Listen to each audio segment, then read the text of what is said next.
Assalamualaikum warahmatullahi wabarakatuh. Di video pendek kali ini kita akan mencoba mencari literatur ya dengan menggunakan basis data akademik. Nah, di sini ada dua yang akan kita perkenalkan di sini, dan ini saya kira yang paling umum. Yang pertama di sini adalah Google Scholar, kemudian yang kedua adalah JSTOR, seperti itu. Nah, seperti apa? Mari kita lihat. Nah, Google Scholar ini ya, kita sudah tahu di sini aksesnya gratis, pilihannya beragam, dia terhubung dengan banyak banyak repositori seperti itu, dan sudah canggih juga di sini, sudah ada fitur kutipannya di sini. Di sini bisa kita lihat di sini fitur kutipannya di sini bisa menggunakan BibTeX, EndNotes, Reference Manager secara umum bisa menggunakan RefWorks seperti itu. Jadi di sini Google Scholar di sini sudah sangat bagus seperti itu ya. Nah, fitur-fitur Google Scholar di sini apa saja di sini? Nah, kita di sini bisa melakukan pencarian lanjutan di sini. Bisa kita menggunakan alert. Alert di sini pencarian lanjutan di sini adalah pencarian yang lebih spesifik ya. Nanti ada screenshotnya. Kemudian alert di sini misalnya kita sedang memburu artikel tertentu, maksudnya artikel dengan topik tertentu. Nah, ketika kita membuat alert di situ, ketika ada artikel baru atau artikel yang terjaring begitu ya dalam scanningnya Google, maka Google akan mengirimkan email kepada kita. Ini loh ada artikel baru seperti itu. Nah, kemudian ada juga ekspor kutipan di sini. Nah, ekspor kutipan di sini kalau saya sih biasanya menyimpannya itu dalam format RIS seperti itu atau format EndNote karena saya menggunakan EndNote. Nah, begitu itu di-download, langsung itu bisa dibuka dengan EndNote. Kemudian di sini kita bisa menggunakan riwayat pencarian di sini. Ini hanya berlaku jika kita login ya ke akun Google Scholar kita seperti itu. Nah, ini contoh pencarian di sini pencarian lanjutan ya. Jadi kalau kita klik di sini lebih spesifik di sini di sebelah kiri itu garis 3 di sini ada advanced search seperti itu. Nah, di sini kita bisa mencari artikel with all of the words seperti ini. Jadi semua kata kunci yang di sini atau dengan exact frase yang frase yang exact seperti itu, yang tepat sama seperti itu. At least one words, jadi setidaknya satu dari kata ini seperti itu. Dari kata-kata yang dipakai di kata kunci ini. Without the words, jadi yang tanpa ada kata apanya seperti itu. Nah, ini penulisnya dipublikasikan di mana, tanggalnya mulai kapan hingga kapan ya. Nah, ini sudah cukup canggih sebenarnya Google Scholar di sini. Nah, ini ada beberapa contoh, misalnya kita melakukan pencarian kekerasan di dunia pendidikan misalnya. Kalau mau kita cite bagaimana, ya bisa kita download ya. Di sini citasinya. Saya download Riffman di sini, formatnya di sini sudah RIS.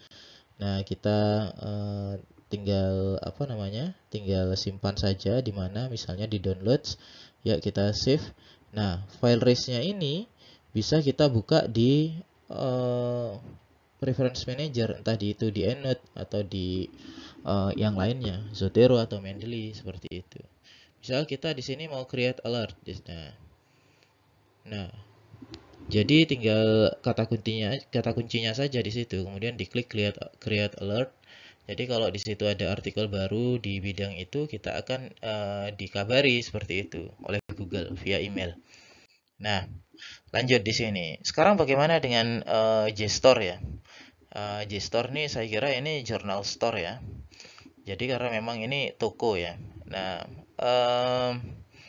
kalau kita tidak punya akses ya melalui perpustakaan dari kampus kita, kita bisa membuat akun JSTOR dengan email kita. Itu kalau tidak salah 1 bulan itu kita bisa baca gratis di JSTOR ini. Entah berapa jumlahnya ya, saya pernah buat di situ. Entah 50 artikel per bulan atau berapa, per 30, saya lupa di situ. Tapi yang jelas kalau kita bikin akun di sini, kita bisa baca gratis seperti itu. Tidak bisa download kecuali yang open access seperti itu. Nah, kontennya di sini akademik, kualitasnya di sini lebih tinggi daripada artikel-artikel yang ada di Google Scholar pada umumnya. Kemudian di sini kita juga bisa akses langganan kalau memang kampus kita melanggan itu.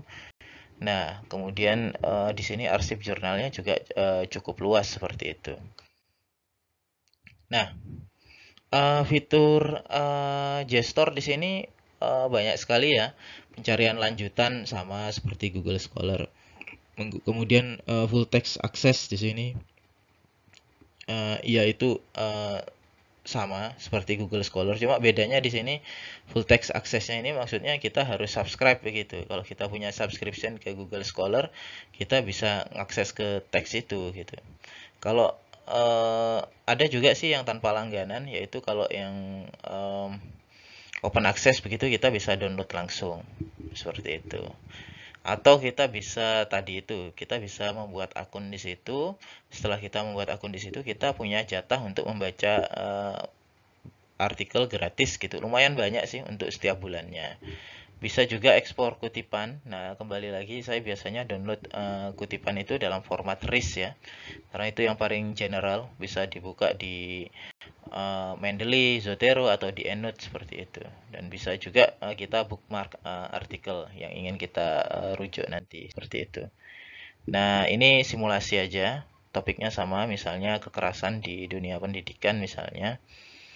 Nah, hasilnya seperti apa? Nah, ini artikel-artikel yang kualitasnya lebih tinggi di sini. Bisa kita, nah setelah itu site, nah kita misalnya ambil file RIS-nya seperti itu. Nah,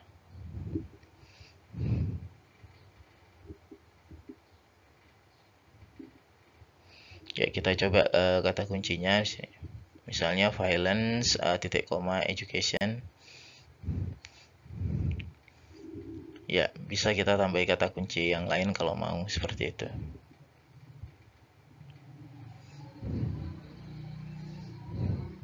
Nah, di situ ada fitur advanced search juga ya, atau pencarian lanjutan di sini. Ya, hampir mirip sih dengan Google Scholar di sini. Ya, cuma di sini dia menggunakan operator boolean di sini.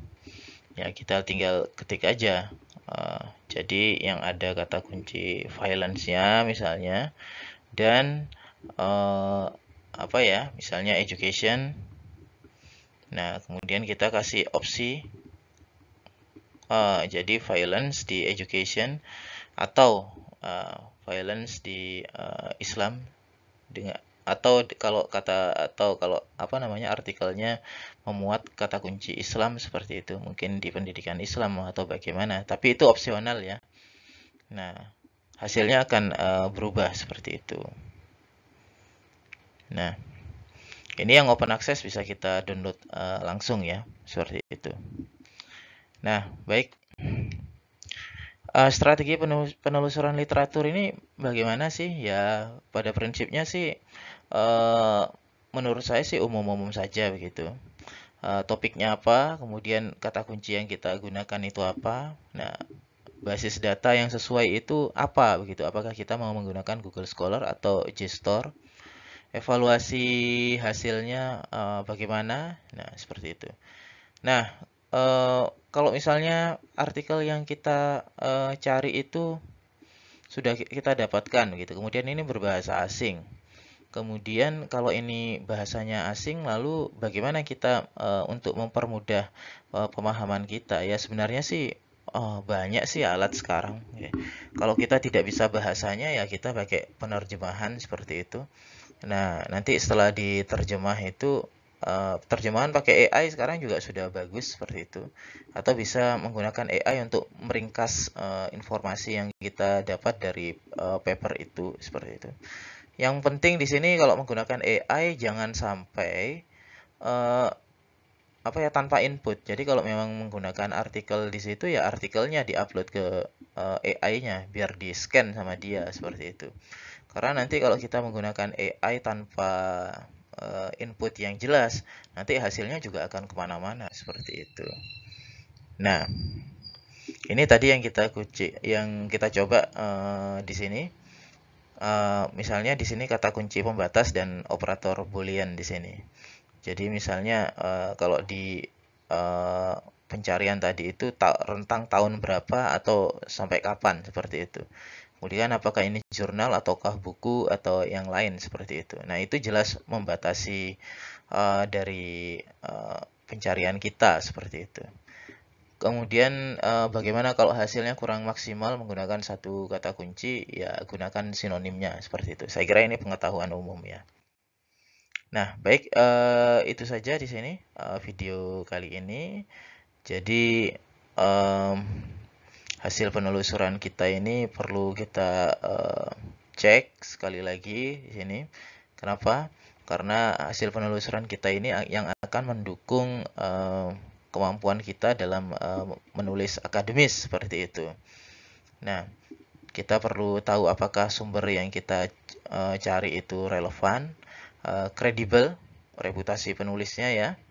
Jadi memang apakah itu benar-benar orang yang concern dalam ahli dalam satu bidang seperti itu. Kemudian apakah itu aktual, terbaru seperti itu.